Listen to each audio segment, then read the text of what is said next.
Wisconsin Congressman Sean Duffy, maybe one of the poorest members of Congress. We say that in a nice way, right? But that's not stopping. I'm pro-poor. Yeah, but that's not stopping him from calling for an extension of the federal worker pay freeze. Yep, Republican Congressman we just referred to, Sean Duffy, is here. You're for the pay freeze, Sean. Absolutely. I introduced the bill to pay freezes, pay freeze across the board for all federal workers, including congressmen.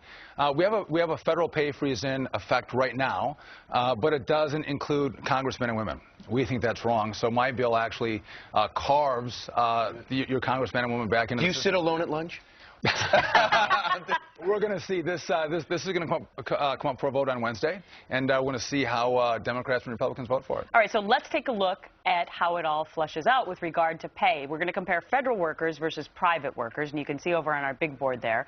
The average compensation for a federal worker, $81,258. For a private worker, the average $61,051. This is back from 2009, but I imagine that would be pretty similar to 2011. Right, absolutely. So you look at the disparity in the federal workforce as opposed to the private sector, and there's too much disparity there. But also we look at the American taxpayer struggling.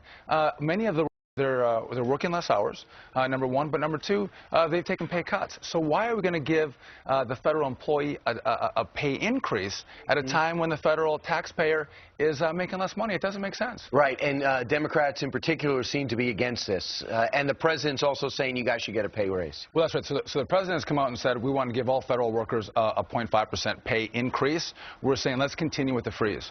But I mean, I think it's this mentality of, I don't know, I have kids, I know you have kids as well. Now, when I was growing up, if you got first, second, or third, you got a trophy. Today with kids, everyone gets a trophy. I think the federal mentality is the same. If you just show up for work, everyone gets a pay increase. Let's do it on performance-based.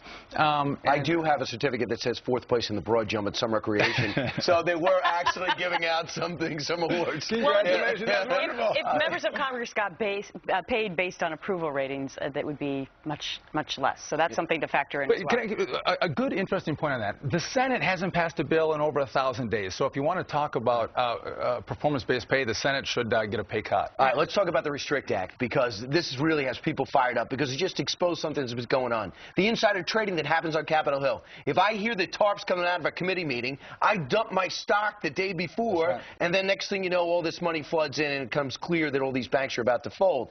How can we stop that? So here's the deal. Peter Schweitzer wrote a great book, Throw the Bums Out. He was a whistleblower on this issue.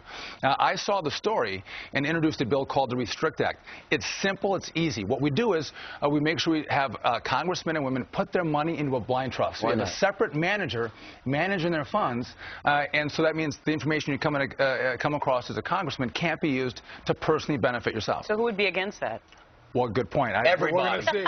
But what's also interesting is there's a few members of Congress who don't make as much money. They're not millionaires like the rest of the members. I mean, like you? Yeah, that's right. So we might not trade as much. So for those members who might have 2, 3, 4 trades a year, what we say is you have to aggressively disclose your trades, which means any trade you make within 3 days you report to the House clerk. It gets put online. Your constituents and the media can see what trades you're making. So if Bill Gates comes in, meets with you in your office, and 2 days later you're short Microsoft, the media and your constituents will go, hey, what's going on? Right. What information did he give you? All right. Very interesting points. Congressman Sean Duffy, a Republican from Wisconsin, sitting on the curvy couch. It's for the first time, I think, isn't it? It is. Thanks for having me on. And making a difference, passing legislation, hopefully. Absolutely.